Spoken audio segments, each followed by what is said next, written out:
diprediksi, itu emosinya itu menjadi stabil. Tapi sesuatu yang tidak terprediksi, nah itu menjadi emosinya itu berubah. Seperti itu. Kelihatan ada perubahan warna emosi. Ada perubahan warna emosi. Nah, terkait dengan masih di halaman 20 yang saudara tadi jelaskan di situ, ini saya bacakan. Selama pemeriksaan, terperiksa nampak tenang dan mampu mengontrol emosinya dengan baik. Ketika diperhadapkan pada suatu situasi yang sudah ia prediksi maupun ia persiapkan sebelumnya. Namun ketika ia dihadapkan pada situasi baru yang tidak ia prediksi maupun persiapkan sebelumnya, ia menunjukkan riak emosi berupa kecemasan dan suasana perasaan yang teriritasi. Dengan pola ini dipikirkan bahwa apabila kematian Mirna sesuatu yang tidak diprediksi atau tidak dipersiapkan sebelumnya oleh terperiksa, maka terperiksa dapat menunjukkan reaksi emosi yang kuat, di mana hal itu tidak nampak saat kejadian perkara. Dari keterangan saksi yang lain maupun rekaman CCTV, terperiksa nampak tenang dan tampilan emosinya sangat terjaga pada saat kejadian perkara. Terperiksa juga sempat menunjukkan rasa tidak terima dan reaksi ekonomi dapat dirasakan oleh terperiksa. Ia persepsikan bahwa keluarganya dilakukan ini lain. Terperiksa tadi jelaskan selesai pada saat terperiksa nampak tenang dan tampilan emosinya sangat terjaga pada saat kejadian perkara.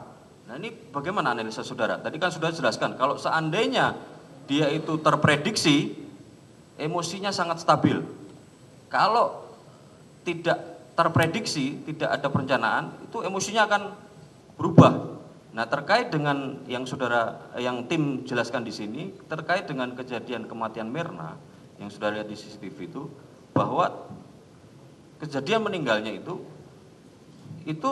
menurut ini kalau seandainya dia tidak diprediksi dan tidak dipersiapkan, itu dia akan emosinya akan berubah. Tapi ketika maka terpisah dapat menunjukkan reaksi emosi yang kuat, di mana hal itu tidak tampak saat kejadian perkara, dan saat kejadian perkara tidak tampak. Artinya apakah itu sesuatu yang bisa diprediksi, yang sudah terprediksi oleh terperiksa, atau sesuatu yang sudah direncanakan oleh terperiksa sehingga emosinya stabil terlihat di dalam CCTV dan pemeriksaan saudara itu?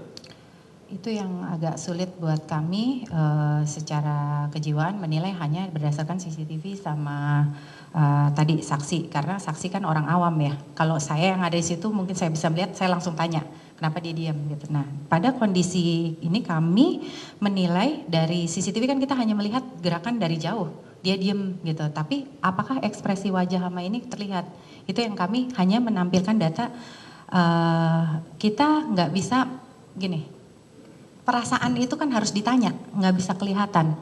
Nah, itu yang kami lihat bahwa pada situasi ini Jessica memang terlihat tenang, dia diam. Nah, itu yang mungkin perlu dieksplorasi lebih jauh dalam ini ranahnya penyidik mungkin sama ini. Kita lihat bahwa sebenarnya pada situasi-situasi yang dia bisa predik, itu perasaan sama ininya harusnya terlihat. Dia bisa tenang, tapi kalau yang ini nah dari itu kan cukup jauh ya. Tapi kita hanya ngeliat gestur dari jauh, nah itu di luar keahlian kami, kompetensinya mungkin ahli lain yang cukup mengerti gestur yang bisa menilai wajah atau mimik atau apa. Enggak, artinya saudara kan tim ahli ini menjelaskan di sini bahwa terperiksa ini tulisannya, saya baca tulisannya ya. Terperiksa nampak tenang dan tampilan emosinya sangat terjaga pada saat kejadian perkara. Ya.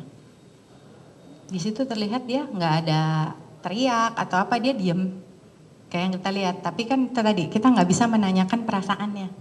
Kita minusnya di sana, yang kita lihat hanya gerakannya, dia diam, nggak ada gerakan yang inkonsisten dengan dikatakan bahwa dia bingung goyang-goyang. Hanya itu yang bisa kita dapatkan. Kita hanya memotret data dan temuan fakta itu yang bisa kita pertanggungjawabkan. Jadi tulisan yang di sini dari mulai halaman 20 akhir ini, dengan pola ini dipikirkan apabila kematian Mirna adalah sesuatu yang tidak diprediksi atau tidak dipersiapkan sebelumnya oleh terperiksa, maka terperiksa menunjukkan reaksi emosi yang kuat, di mana hal ini tidak tampak pada saat kejadian perkara.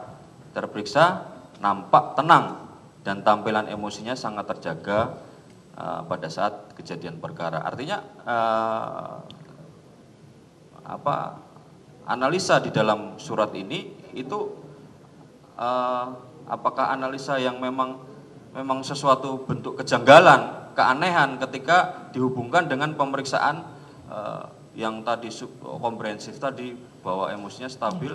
Nah, itu apakah itu bentuk kejanggalan atau keanehan seperti itu? Itu yang kita anggap juga ada inkonsisten yang perlu dieksplor. Itu salah satu inkonsisten.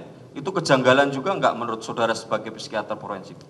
Ya, tadi kita kan baru dapat data ini setelah lihat CCTV, kemudian kita sempat tanyakan apa yang dirasa, apa yang ini. Dia bilang cuma bingung. Nah, ada orang yang frozen kan, bingung. Ya kita anggap saat itu kok beda ya dengan tampilan-tampilan dia saat tadi situasi unpredict, soal matematik, soal tiba-tiba penahanannya diperpanjang. Itu kelihatan sedihnya, bingungnya, dan gelisahnya itu. Oh, jadi berbeda tampilannya berbeda. Ya. Jadi itu bentuk kejanggalan ya.